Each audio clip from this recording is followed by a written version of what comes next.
Hello everyone, welcome to Sanmarga classes. 30ನೇ ಪ್ರಶ್ನೆ ಶ್ರಮ ಮತ್ತು ಉದ್ಯೋಗ ಎಂಬಂತಹ ಚಾಪ್ಟರ್ ಇಂದ ಉತ್ಪಾದನೆಯಲ್ಲಿ ಶ್ರಮದ ಮಹತ್ವವನ್ನ ಬರೆಯಿರಿ ಅಂತ ಕೇಳಿದ್ದಾರೆ. ಉತ್ಪಾದನೆಯಲ್ಲಿ ಶ್ರಮದ ಮಹತ್ವವನ್ನ ಬರೆಯಿರಿ. ಓಕೆನಾ? ಸೊ ನೀವೀಗ ಶ್ರಮ ಅಂತಂದ್ರೆ ಏನು? ಒಂದು ಸರಕು ಸೇವೆಯನ್ನ ಉತ್ಪಾದಿಸಲು ಬೇಕಾಗುವಂತಹ ದೈಹಿಕ ಮತ್ತು ಮಾನಸಿಕ ಸಾಮರ್ಥ್ಯವೇ ಶ್ರಮ ಅಲ್ವಾ? ಸೊ ಶ್ರಮದ ಮಹತ್ವವನ್ನ ಬರೆಯಿರಿ ಅಂತಂದ್ರೆ ಏನ್ ಬರೀತೀರಾ ಮಕ್ಕಳೇ?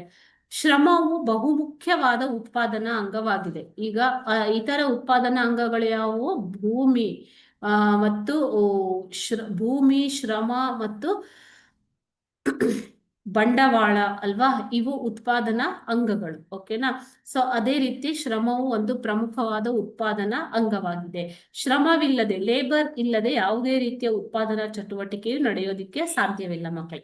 ಇದು ಇತರೆ ಉತ್ಪಾದನಾಂಗಗಳನ್ನ ಚುರುಕುಗೊಳಿಸುತ್ತದೆ. ಶ್ರಮವಿಲ್ಲದೆ ಯಾವುದೇ ವಸ್ತುವಿನ ಉತ್ಪಾದನೆ ಸಾಧ್ಯವಿಲ್ಲ. ಶ್ರಮವು ಉತ್ಪಾದನಾಂಗಗಳನ್ನು ಒಟ್ಟುಗೂಡಿಸುವಲ್ಲಿ ಪ್ರಮುಖ ಪಾತ್ರವನ್ನ ವಹಿಸುತ್ತದೆ. ಅಂದ್ರೆ ಸಂಘಟನೆ ಕೂಡ ಉತ್ಪಾದನಾಂಗ, ಆದರೆ ಶ್ರಮವಿಲ್ಲದೆ ಯಾವುದೇ ಸಂಘಟನೆಯೂ ಇಲ್ಲ ಅಲ್ವಾ?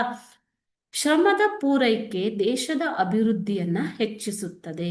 ದೇಶದ ಪ್ರಗತಿಯಲ್ಲಿ ಕೂಡ ಶ್ರಮವು ಪ್ರಮುಖ ಪಾತ್ರವನ್ನ ವಹಿಸುತ್ತದೆ. ಇದು ಉತ್ಪಾದನೆಯಲ್ಲಿ ಶ್ರಮದ ಮಹತ್ವ. Okay, thank you.